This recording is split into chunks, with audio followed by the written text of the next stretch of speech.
के नाम में आप सबको सलाम की सलामती हो, खुदा आपको बरकत दे। आज हम देख रहे हैं, हमने शुरू किया है नया ड्रामा मत्ती की रसूल की इंजील से। आज हमने शुरू किया है और चैप्टर 3 की हम स्टडी कर रहे हैं। और हम रोज़ अब जो है वो हर एक चैप्टर की स्टडी किया करेंगे ताकि बहुत सारी कलाम को सीख सकें। और आप जो है वो, क्योंकि नया साल है तो आप भी कोशिश किया करें कि हर रोज़ जो है वो लेसन सुना करें, सबक को सुना करें, कलाम को सुना करें ताकि आप बहुत सारी चीज़ें सीख सकें। तो हम मत्ती से हमने शुरू किया और मकाशवा तक जाएंगे। हर रोज़ एक चैप्टर स्टडी किया करेंगे रोज़। जो है वो गॉस्पेल, जैसे चारों गॉस्पेल्स, फिर अमाल, सारे खतूत, मकाशवा तक जाएंगे तो हम स्टडी करेंगे सारे जो खुदा के कलाम को हर रोज़ एक चैप्टर। इससे लेसन हुआ करेगा। इसलिए आप बहनों भाइयों, आप लेसन को रोज़ सुना करें, सरमन को सुना करें रोज़, और शेयर भी किया करें ताकि खुदा आपको बरकत दे। हम स्टडी कर सकेंगे, बहुत सारी चीज़ें सीखेंगे ताकि कलाम में से सीखेंगे और लाजमी हमें बहुत सारी बरकत मिलेगी। कलाम जिंदा और पाक है और मेरे कदमों की चाह मेरी रखड़ी रोशनी है। तो हम देखेंगे चैप्टर, हम पढ़ेंगे आज यूहन्ना रसूल की इंजील उसका 3रा बाब। बाइबलें अपनी निकाल लिया करें, बाइबल अपने पास रखा करें। हम पढ़ेंगे यूहन्ना रसूल की इंजील उसका 3रा बाब, सॉरी मत्ती रसूल की इंजील उसका 3रा बाब हम पढ़ेंगे। पहली ऐसे, उन दिनों में यूहन्ना बपतिस्मा देने में आया, यहूदिया के बियाबान में मुनादी करने लगा कि तौबा करो क्योंकि आसमान की बादशाही नजदीक आ गई है। ये वही है जिसकी जिक्र जिसाया नबी की मार्फत यूँ हुआ है कि बियाबान में पुकारने वाले की आवाज़ आती है कि खुदावंद की राह तैयार करो, उसके रास्ते सीधे बनाओ। यूहन्ना ऊंट के बालों की पोशाक पहने और चमड़े पटका अपनी कमर से बांधे रहता था। उसकी खुराक टिड्डी और जंगली शहद था। फिर यरूशलेम में सारे यहूदिया और यरदन वहाँ के सब लोग निकल कर उसके पास गए, अपने गुनाहों को इकरार करके दरिया यरदन में उससे बपतिस्मा लिया। कहाँ पर? दरिया यरदन में। और जब उससे बहुत से फरीसियों और सदूकियों को बपतिस्मा के लिए अपने पास देखा तो उनसे कहा कि आज शाम के बच्चों, तुमको किसने जता दिया कि आने वाले गजब से भागो, बस तौबा का माफ फल लाओ और अपने दिलों में ये कहना शुरू कर, कहने का ख्याल ना करो कि इब्राहिम हमारा बाप है, क्योंकि मैं तुमसे कहता हूँ कि खुदा इन पत्थरों से इब्राहिम के लिए औलाद पैदा कर सकता है। रब दरख्तों की जड़ पर कुल्हाड़ रखा है, वह है जो दरख्त अच्छा फल नहीं लाता, वो काटा आग में डाला जाता है। मैं तो तुमको तौबा के लिए पानी समझता हूँ, मेरे बाद आता हूँ मुझसे जोरावर है, इसकी जूतियाँ उठाने के लायक नहीं, वो तुमको रूह कुदस आग से बपतिस्मा देगा। तो इस आयत पर भी गौर करेंगे हम आज। और ये है यूहन्ना मत्ती 3 बाब और उसकी जो है आयत नंबर 11 है, इस पर भी गौर करेंगे। उसका साज उसके हाथ में है और वो अपनी गेहूं को खूब साफ करेगा और ये अपनी खलियान को खूब साफ करेगा और अपनी गेहूं को तो खिस्से में जमा करेगा, मगर भूसी को साग में जलाएगा तो बुझने की नहीं। उस वक्त यीशु गलील से यरदन के किनारे यूहन्ना के पास बपतिस्मा लेने आया, मगर यूहन्ना ये कहकर उसे मना करने लगा कि मैं आप तो इससे बपतिस्मा लेने का मुहताज हूँ, मेरे पास आया है। यीशु ने मुझसे कहा, आप होने ही दे, क्योंकि मैं इसी तरह रास्तबाजी पूरा करना मुनासिब है। इस पर उसने होने दिया और यीशु बपतिस्मा लेकर फिर पानी के ऊपर से पानी के पास ऊपर गया। देखो उसके लिए आसमान खुल गया, रूह को कबूतर की मानंद उतरते अपने ऊपर आते देखा। देखो आसमान से आवाज़ की, मेरा प्यारा बेटा जिससे मैं खुश हूँ। तो ये है, हमने देखा मैथ्यू चैप्टर 3 जो था, हमने इसको पढ़ा है आज। बाइबल अपने पास रखा करें और कोशिश किया करें कि इसको पढ़ा करेंगे, फिर उस पर जो है वो सबक भी उस पर सीखा करेंगे। कौन सी ज़रूरी चीज़ें जो है हाईलाइट करेंगे, इसमें कौन कौन सी चीज़ें हैं ज़रूरी वो देखेंगे। यहाँ पर जो है ना बपतिस्मा देने वाले का ज़हूर होता है, यहाँ पर ज़ाहिर होता है। और वो जो था वो जंगलों में बियाबानों में मुनादी करता था और बपतिस्मे की तौबा की बपतिस्मा मुनादी करता था। और उसने जब शुरू किया तो क्या शुरू किया? उसने कहा तौबा करो क्योंकि आसमान की बादशाही नज़दीक आ गई है। तो यीशु मसीह ने भी इन्हीं अल्फाज से अपनी मुनादी को शुरू किया था। सॉरी, तो हम देखते हैं कि ये खुदाम के यीशु मसीह के आगे भेजा गया था यूहन्ना बपतिस्मा देने वाला, जो ताकि खुदाम की राह तैयार करे, ताकि उस मुल्क में एक जो है वो प्रोफेटिक जो है वो फजा कायम हो जाए, ताकि लोग जो है वो तौबा कर तरफ आएँ और लोग जाने कि हम जो हमारा खुदाम जो हवा पाक खुदा है वो जिंदा है और हमारी फिक्र करता है। तो यूहन्ना को खुदा ने इसलिए यीशु मसीह के आगे भेजा था ताकि उसकी राह तैयार करे, रास्ता तैयार करे, प्रोफेटिक जो बात करे और बपतिस्मा दे लोगों को। तो यीशु मसीह के आगे भेजा गया था। और उसने यीशु मसीह के बारे में क्या कहा? उसने कहा मैं तो तुमको गैरात में मैं तो तुमको पानी से, लेकिन जो मेरे बाद आता है मुझसे जोरावर है, उसकी जूतियाँ उठाने के लायक नहीं, तुमको रूह कुदस और आग से बपतिस्मा देगा। तो ये हम देखते हैं कि यूहन्ना बपतिस्मा देने वाले का बयान था यीशु मसीह के बारे में। वो कह रहे कि मैं तो तुमको पानी से बपतिस्मा देता हूँ, ये मेरा यरदन में जो था वो बपतिस्मा देता था। यीशु मसीह ने भी मेरा यरदन में बपतिस्मा लिया, और आज भी वो जगह महफूज और लोग वहाँ जाकर जो है वो बपतिस्मा लेना पसंद करते हैं और बरकत पाते हैं, और रूह कुदस की उन पर नाज़िल होता है, ब्लेसिंग मिलती है उनको। बड़ी यादगार जगह है वो यरूशलेम में, इसराइल में। तो ये बड़ा खूबसूरत जो है वाक़या यहाँ पर हुआ है इस चैप्टर में। तो हम देखते हैं कि यूहन्ना ने यीशु मसीह की बाबत कहा कि मैं तुमको पानी से, लेकिन जो मेरे बाद आता है वो मुझसे जोरावर है, मैं उसकी जूतियाँ उठाने के लायक नहीं। यानी कितना जो हलीम इंसान था यूहन्ना बपतिस्मा देने वाला, कि वो अपने आप को जो है जूतियाँ उठाने के लायक भी नहीं समझ रहा था, हालांकि वो खुदा का प्रॉफिट था और ग्रेट प्रॉफिट था उस वक़्त का। और यीशु मसीह के आगे ये आया था, बड़ी बात थी। जो यीशु मसीह जो खुदावंद खुदा है, जो है कादिर मुतलिक है, जो नजात दहिंदा है, उसके सामने उसके पहले जो प्रॉफिट जो है जाहिर हुआ है यूहन्ना बपतिस्मा, इसका बड़ा मकाम था, बड़ी इज्जत है इसकी, कि यीशु मसीह के आगे भेजा गया है। तो अब देखें किसके आगे भेजा गया है, कि यीशु मसीह के आगे भेजा गया है, ताकि उसकी रात, इसलिए इसकी बहुत पैसे भी बहुत ज़्यादा इज्जत सी बनती है। तो ये, लेकिन ये अपने आप को बड़ा हलीम बनाता है, ये कहते हैं कि मैं तो उसकी जूतियाँ उठाने के लायक नहीं। हालांकि यीशु मसीह ने इसकी बड़ी तारीफ की है, और यीशु मसीह ने कहा कि जब जितने भी नबी हैं उनमें से यूहन्ना बपतिस्मा देने वाले से बड़ा कोई नहीं है, लेकिन आसमान की बादशाही में क्या है वो छोटा है। तो यीशु मसीह ने ये इसकी भी तारीफ की, यीशु मसीह ने भी इसकी तारीफ की, इसने भी यीशु मसीह को बड़ी इज्जत दी, बड़ा मकाम दिया, और कहा कि वो तो है वो जो तुम्हें क्या करेगा, रूह कुदस और आग से बपतिस्मा देगा। मैं तुम पानी से बपतिस्मा, मैं तो मामूली एक प्रॉफिट हूँ, एक नबी हूँ, लेकिन जो आ रहा है वो खुदावंदों का खुदावंद, बादशाहों का बादशाह है, और वो तो क्या करेगा, तुम्हें रूह कुदस और आग से बपतिस्मा देगा। और ऐसे ही हुआ। हम देखते हैं कि यीशु मसीह ने अपने शागिर्दों पर रूह कुदस को फूका, और फिर उसका हम देखते हैं कि यीशु मसीह ने जो वादा किया था कि मैं जाऊंगा रूह कुदस को भेजूंगा, नाज़िल हुआ। हम देखते हैं कि वही शागिर्द जो भाग गए थे यीशु मसीह के को छोड़कर गसमनी बाग में, वही जब उन पर रूह कुदस नाज़िल हुआ थी पेंतीकोस्त के दिन, तो वो लोग जो थे वो, मैं कहता हूँ कि कुछ ना पूछें, वो इतने दलेर हो गए कि वो टकरा गए, बादशाहों के साथ टकरा गए, और वो सोसाइटीज़ और लोगों कहनों के साथ उन्होंने कहा कि यीशु मसीह हमने देखा है, हमने उसका खाना खाया, वही खुदा का बेटा, वही मसाया है, और कोई मसाया नहीं है, वही है, उसके वसीला के बगैर निजात नहीं है। पर पतरस का बयान बड़ा खूबसूरत है इसके बारे में, जब वो बपतिस्मा, जब रूह कुदस को नाज़िल होता है उस पर, और उसके बाद जब बयान देता है, तो बयान है सुनने वाला वो, और उसमें वो जो है वो यहूदियों को जो है वो बिल्कुल सीधा बता देता है कि यीशु मसीह ही खुदावंद है, और उसके वसीला के बगैर जो है निजात नहीं है। दुनिया पर किसी और कोई और नाम नहीं बख्शा गया जिसके वसीला से हम निजात पाएं, तो यीशु मसीह पर ईमान लाओ। और ये बड़ा खूबसूरत उसका और मजबूत बयान था। और वो लोग जो थे अनपढ़ लोग थे, लेकिन रूह कुदस जब उन पर नाज़िल हुआ, हम देखते हैं कि रूह कुदस का कमाल था, रूह कुदस की पावर थी कि जब रूह कुदस नाज़िल हुआ तो उसके बाद जो थे वो दलेर हो गए और निकले। फिर वो हर कॉन्टिनेंट में गए। तोमा जो था वो एशिया में चला गया, इटली टेक्सला तक गया है, आया है वो, और उसने खूब मनादी की, हर फिर शहीद हुआ। उसके बाद पतरस भी शहीद हुआ, वो रोम में यहाँ पर शहीद हुआ, यूरोप में हम देखते हैं जो था पलूस रसूल भी यहाँ पर शहीद हुआ।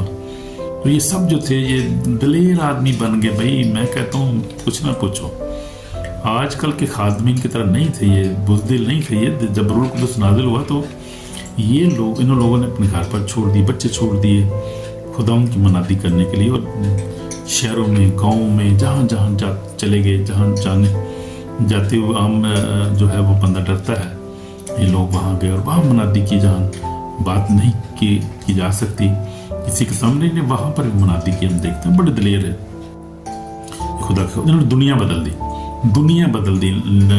जो 12 रसूल थे और उसके बाद और भी काफ़ी सारे उनके साथ थे, 120 की जमात थी फिर, लेकिन उसके बाद फिर और भी बढ़ते 3000 हो गए, बढ़ते गए पूरी दुनिया में। फिर जो चिराग से चिराग जलता गया, दिया जलता गया फिर, और हम तक आ पहुंचा है। ये वही यीशु मसीह था जिसका इसने उन्होंने बयान दिया था कि ये वो रूह कुदस और आग से बपतिस्मा दे, और वैसे ही होगा। हम देखते हैं फिर हम देखते हैं कि उसके बाद यीशु मसीह वहाँ पर आया जब 30 साल का हुआ, और उसके बाद यीशु मसीह ने बपतिस्मा दिया। यूहन्ना ने उसको मना किया कि मैं तुझसे मुहताज हूँ, तू मेरे पास आया। उसने कहा कि होने दे।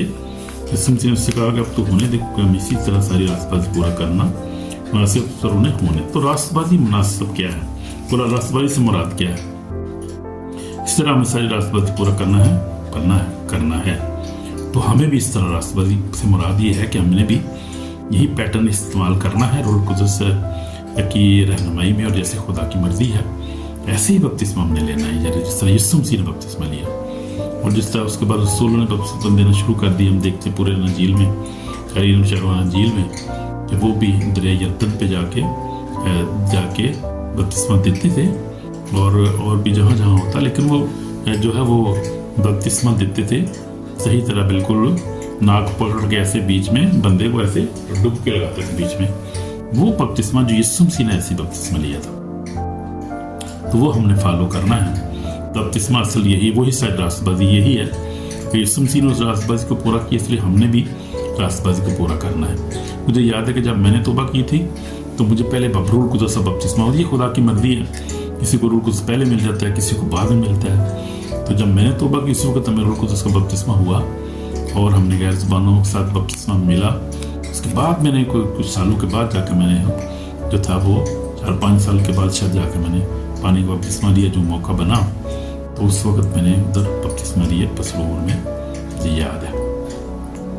ये खुदा की मर्जी है, लेकिन रास्तबाजी पूरी करना ज़रूरी है। इसी तरह में रास्तबाजी पूरी करना ज़रूर है, बाद में ले लें या पहले ले लें, लेकिन तौबा करने के बाद कोशिश करें जितनी जल्दी हो सकता है पानी का बपतिस्मा लें। उसके बाद रूह कुदस का बपतिस्मा के लिए दुआ करें, और फिर रास्तबाज ज़िंदगी गुजारें, खुदा उनकी मर्जी के मुताबिक ताबेदारी में ज़िंदगी गुजारें। यीशु मसीह की ज़िंदगी हम देखते हैं कि बड़ा ताबेदार थे यीशु मसीह, ताबेदार बच्चा था यीशु मसीह। अपने माँ बाप के साथ बड़े ताबेदारी के साथ, बाप के साथ 30 साल तक काम करता रहा कारपेंटर का।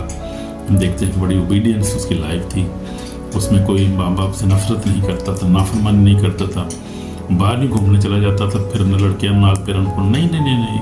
यीशु मसीह बड़ी खूबसूरत पाक जिंदगी थी। बचपन से लेकर हम देखते हैं, बचपन से लेकर बड़ा फरमानदार, बाप के फरमानदार रहा। तो हमने भी जो छोटे हैं, जो बड़े हैं, हमने हर हाल में हमने खुदा की फरमानदारी करनी। सबसे पहले हमने खुदा की फरमानदारी, अपने माँ बाप की, चाहे हमारी उम्र काफ़ी भी हो जाए, फिर भी अगर माँ बाप जिंदा है तो हमने उनकी इज्जत करनी है, उनको हमने एहतराम देना है, उनको हमने बाहर नहीं गली में लटा देना, उसको छोड़ देना। चल कोई अब बूढ़ा हो गया, अब तू माँ बूढ़ी, एक बाप बूढ़, तेरा काम खत्म हो गया, तो हम आपसे सियाने हो गए, ਅਸੀਂ ਹੁਣ बहुत सियाने हो गए, थानू ਤੁਹਾਡੀ लोड़ नहीं, बाबा जाओ माई जिथे मर्जी जाओ, हम सानू की आंदे हो पे। तो ये बहुत बड़ी नाफरमानी है, और कलाम में लिखा है कि ये हुक्म भी है, और लिखा है कि तो अपने माँ और बाप की इज्जत करना। रूद 20 बाप में लिखा है अपने माँ और बाप की इज्जत करना, ताकि तेरी उम्र दराज हो और तू खूब कामयाब हो।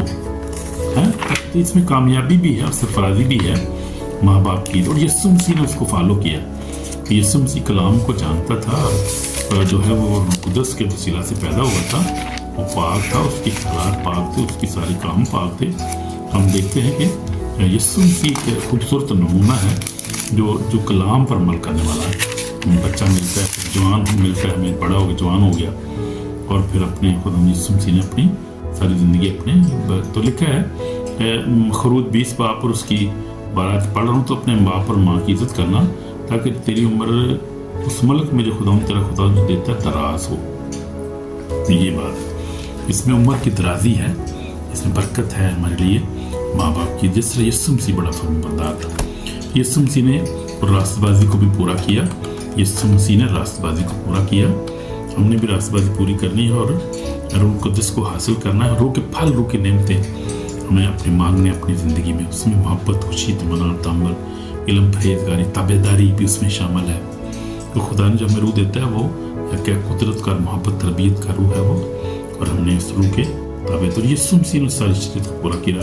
और लिखा है यीशु ने बपतिस्मा लेकर फिर पानी के ऊपर से पानी के पास ऊपर गया, क्योंकि उसके लिए आसमान खुल गया। उसने और खुदा के रूह को कबूतर की मन पर देखा और उतरते और अपने पता देखा, और आसमान से आवाज़ दी कि तू मेरा प्यारा बेटा जिससे मैं खुश हूँ। तो यह हम देखते हैं तसलीस यहाँ पर देखते हैं कट्ठी है यहाँ पर, यानी बाप, बेटा और रूह कुद्दस यहाँ पर मौजूद है। यानी बेटा जो है पानी के अंदर है, बपतिस्मा जब लेकर बाहर आता है तो रूह कुद्दस पर नाज़िल होता है, तसलीस है ये। और उसके बाद जो हम देखते हैं कि बाप की आवाज़ आती है। बाप की आवाज़ क्या आती है? आसमान से आवाज़ आई कि ये मेरा प्यारा बेटा है जिससे मैं खुश हूँ। देखें, अभी खुदा यीशु मसीह ने जो है वो क्या ज़िंदगी गुजारी थी। अभी तो कोई खुदा मोज़ात नहीं किए थे, अभी तो खुदा उस आजमाइश में नहीं गुजरा था। हम देखेंगे अगले चैप्टर में, कल हम देखेंगे कि चैप्टर 4 में जब खुदा यीशु मसीह ताबेदारी से रूह कुद्दस ने गाइड किया, वो चला गया जाके, और उसने जो अबली से आजमाया गया और आजमाइश पूरा उतरा। फिर उसने मनादी की। उसके बाद खुदा यीशु मसीह ने जो क्रूसिफिकेशन को जो है वो मंजूर किया अगर सामने बाग में, तो ताबेदारी नजर आती है। लेकिन खुदा बाप उसको यहाँ पे कह रहा है, ये मेरा क्या बात है कि ये मेरा प्यारा बेटा है जिससे मैं खुश हूँ। इसका मतलब कि बाप और बेटा जो था, रूह कुद्दस जो है वो कंबाइन है और तसलीस है। और यीशु मसीह को बाप जो था शुरू से छोटे होते ही बाप वाच कर रहा था, रूह कुद्दस उसके अंदर था, उसके साथ था। तो हम देखते हैं कि बाप कहता है, हालांकि यीशु मसीह तो कारपेंटर का काम करता था और जो था वो अपने माँ बाप के ताबेदार था, और कोई हमें नज़र नहीं आता कि कोई स्कूल या यूनिवर्सिटी तो यीशु मसीह पढ़ रहा था या बड़ी कोई काम कर रहा था। कुछ हमें बाइबल तो कुछ जिक्र नहीं इस बात हमें नजर आता। लेकिन हम देखते हैं कि खुदा बाप कहता है कि ये मेरा प्यारा बेटा जिससे मैं खुश हूँ। तो बाप जो सब शुरू से बचपन ही से यानी पैदाइशी से खुश था उसके साथ, और खुदा यीशु मसीह भी बाप के ताबे था। और हम देखते हैं कि इसलिए तो आवाज़ आती कि ये मेरा प्यारा बेटा जिससे मैं खुश हूँ। तो यीशु मसीह ने यानी खूबसूरत बच्चा था, ताबेदार बच्चा था, माँ बाप आसमानी बाप के, जिस्मानी बाप के ताबे था। उसके जब जवान हुआ फिर जो है वो ताबे रहा, माँ बाप के, आसमानी बाप के ताबे, माँ बाप के ताबे था, जिस्मानी माँ बाप के ताबे रहा था। हमें भी ऐसे ही बनना है भाई, ताबेदारी करनी है माँ बाप की, अपने बुजुर्गों की हमने इज्जत करनी है, बड़ों की इज्जत करनी है, छोटों से प्यार करना है, और सबसे बढ़कर आसमानी बाप के ताबे रहना है, और उसका प्यारा प्यारा हमने रहना है हमेशा। मेरा प्यारा बेटा, वो हमें ये कहे कि ये मेरा प्यारा बेटा है जिससे मैं खुश हूँ, ये शहजाद मेरा प्यारा बेटा है, ये सरवर मेरा प्यारा बेटा है, ये जो है वो मूसा मेरा प्यारा बेटा है, ये मुझसे मैं खुश हूँ। तो ये काश कि ऐसा ही हो, इस तरह हम प्यारे बेटे बने ताबेदारी के साथ, ओबीडियंट के साथ। यीशु मसीह ओबीडियंस की बहुत बड़ी मिसाल थी। यीशु मसीह ह्यूमिलिटी की यानी ताबेदारी की, और जो यीशु मसीह जो था उसने अपने को जो है वो छोटा किया। यूहन्ना लेकिन एक नबी था, वो खुदा का बेटा था, लेकिन यीशु मसीह ने अपने आप को जो था वो सबमिट किया और सारी शरीयत को पूरा किया। हम देखते हैं इस तरह हमने भी अपने आप को ताबे रखना हमेशा खुदा के। ये बड़ा खूबसूरत चैप्टर था, इसमें हमने बहुत कुछ सीखा है। तो हमें आप फीडबैक भी दे सकते हैं, आप कमेंट्स में भी आप बता सकते हैं कि आपने क्या सीखा इस चैप्टर में, क्योंकि अब ये सिलसिला जारी रहेगा। और कल जो है हम चैप्टर जो है 4 पढ़ेंगे, जिसमें खुदा यीशु मसीह की आजमाइश है, हम देखेंगे। उसके बाद यीशु मसीह का पहाड़ी बात शुरू हो जाएगा। 5-6 चैप्टर जो है वो 7 चैप्टर जो है पहाड़ी बात है। तो ये बड़े खूबसूरत चैप्टर, बड़ी सीखने वाली बातें हमें मिलने वाली हैं, इसमें मिलेंगी हमें। तो इसलिए हमें देखा करें, रोज़ दूसरों को बताएं। हम बाइबल स्टडी करा रहे हैं, तो हम बाइबल स्टडी करेंगे और बड़े बरकत पाएंगे। मैं क्योंकि आई बिलीव खुदा के कलाम में बड़ी बरकत है, बड़ी हमारी सीखने की चीज़ें हैं। मैं बाइबल को जो है वो जब से मैंने कबूल किया खुदा यीशु मसीह को, मैंने बाइबल पढ़ना नहीं छोड़ा, और मैं जो है वो 46 ईयर से बाइबल पढ़ रहा हूँ, अंदाज़ा करें 46 ईयर, 70 47 हो रहे हैं। तो मैंने कभी बाइबल पढ़ना, दुआ करना, कलाम पढ़ना नहीं छोड़ा। हर हालत में मैं उसके साथ रहा हूँ। और फैमिली प्रेयर भी हम करते हैं। खुदा का शुक्र है, जब से मेरी शादी हुई है तो खुदा का शुक्र है, खुदा ने ब्लेस किया और खुदा की मेहरबानी है। खुदा उन किताबें रहे इस तरह देखें, बपतिस्मा लेना, जब बच्चों को बपतिस्मा दिलाएं अपने को, ये बहन भाई है, कोई अजीज है, पड़ोसी है, देखें किसी ने बपतिस्मा नहीं लिया अभी तक पानी का, चेक करें, उनको बपतिस्मा दिलाएं। बहुत ज़रूरी है हमारी। यीशु मसीह ने यूहन्ना 3 में बात में यीशु मसीह ने निकोदेमुस से कहा कि जब तक कोई आदमी पानी और रूह से पैदा ना हो, खुदा की बातचीत में दाखिल ही नहीं हो सकता। तो ये इतना ज़रूरी है, आप सोच नहीं सकते कि यीशु मसीह ने खुद कह दिया। उसने कहा कि निकोदेमुस से उसने कहा कि जब तक, यूहन्ना 3 बाप हम देखते हैं कि उसमें 5 आयत में लिखा है, यीशु ने जो दिया जवाब दिया कि मैं तो सच कहता हूँ, जब तक कोई आदमी पानी रूह से पैदा ना हो, खुदा की बातचीत में दाखिल नहीं। तो दाखिल ही नहीं भाई। सारे कामों का नतीजा तो हम सब कुछ लिए हम खुदा उनके साथ ज़िंदगी गुजारते हैं, उस पर ईमान इसलिए आते हैं कि हमेशा की ज़िंदगी में दाखिल हो। तो अगर हम उस शराइत को, रास्तबाजी को पूरा नहीं करेंगे तो फिर ज़िंदगी में कैसे दाखिल होंगे? इसलिए बहुत ज़रूरी है। तो यीशु मसीह ने सारी रास्तबाजी को पूरा किया, यानी बपतिस्मा लिया, उसके बाद उस आजमाइश में से गुजरा। वो जो आजमाइश है वो हम जिसमें से हम गुजरते बुड़बड़ाते हैं, हम घबरा जाते हैं और कई दफ़ा बैक स्लाइड मार जाते हैं, वो आजमाइश भी ज़रूरी है भाई, ये याद रखें बात। और कल मुझसे हम स्टडी करेंगे। आमीन। God bless you through this lesson. Share करें और सब्सक्राइब करें और जो है कमेंट भी करें, दुआ करेंगे। इसी में हमारे पाक खुदा तेरे पास सजदा करते हैं, माफ़ी मांगते हैं अगर हमने खुदा तेरे कलाम को तोड़ा है, तेरे ताबे नहीं रहे, हमने तेरे रास्ते को पूरा नहीं किया, माफ़ कर, हमें अपने खून से धोकर पाक और साफ जलाल भाई के इस्तेमाल कर। बच्चों को बरकत दे, तेरा नाम जलाल पर जिन्होंने पानी पर सकता नहीं ले वो भी ले सकें बात, तेरा नाम जलाल भाई यीशु मसीह की बात। आमीन आमीन। God bless you brother and sister. तो ये अगर आपने बपतिस्मा ली है तो बपतिस्मा ले, पानी का बपतिस्मा लेने के बाद रूह कुदस से बपतिस्मा ले, खुदा उनसे दरख्वास्त करें, आपको देगा और इस तरह फिर खुदा उनके ताबे हो जाए, फल लेकर आए। आमीन। God bless you in Jesus name. आमीन आमीन आमीन।